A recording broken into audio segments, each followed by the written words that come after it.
Good day, I am Venus Osico, a Bachelor of Secondary Education, major in English 1A, and I am one of the reporters from Group 7. And today I will be discussing marriage. It is basically defined as the formal, moral, and legal recognition of union of two persons in a personal relationship. And today we'll be discussing furthermore about it. The nature of marriage. So it is a moral and legal contract between a man and a woman. It is considered moral because it was entered by both parties freely and voluntarily. And it is also considered legal because it is solemnized by the law. So meaning only the law can break it through the process of annulment. Next is the legal requirements for marriage. We have two. So number one, contracting parties must be a male and a female of legal age.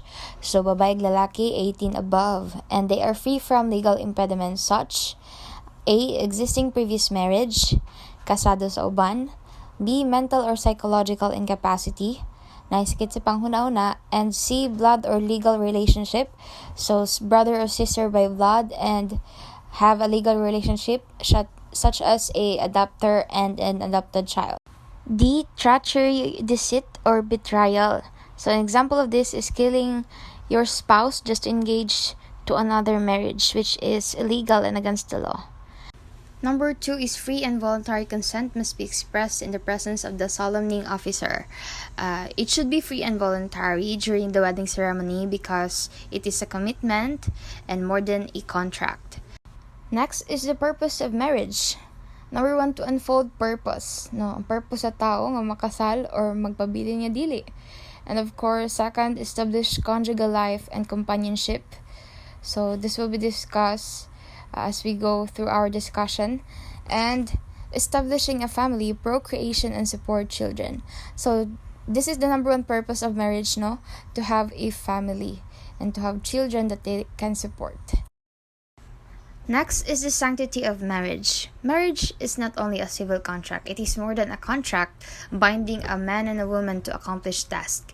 It is a sanctified union of souls and spouses. Now, it is mentioned here by Pope Pius XI. He declared that by matrimony, therefore, the souls of the contracting parties are joined and knit together more directly and more intimately than their bodies. So, if you look at the description, the souls are joined and knit together and more directly and more intimately. Now, marriage is not just the union of the bodies, but this is the union of the souls. So, overall, it is a commitment to one another. This is by On Christian Marriage, number 7. Next is the indissolubility of marriage.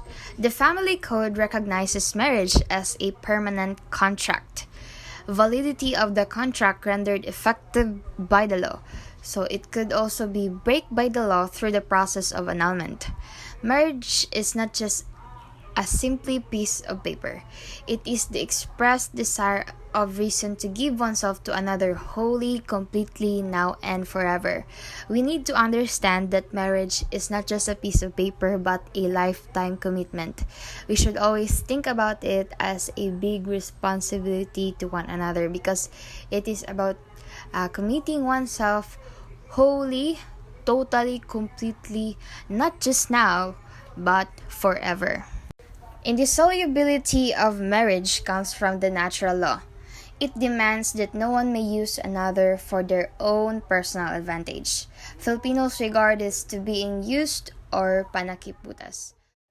We should all understand that marriage is a long-lasting bind, and it is a lifetime commitment, and it is not about taking advantage of your partner in the contract.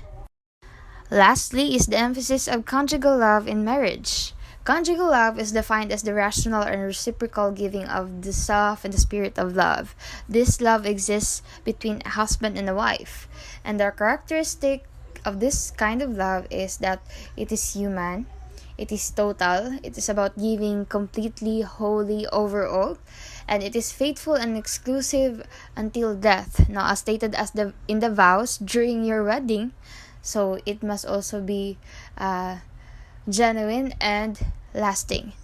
Last but not the least, it is fecund, meaning it is capable of producing offsprings or your children. This kind of love overall exists in creating your family. And we should all understand that marriage is more than just the contract. It is about the love and commitment of one person to another. And that's it for this report. The continuation of this topic will be reported by the next reporter. So thank you so much for listening. God bless and good day, everyone.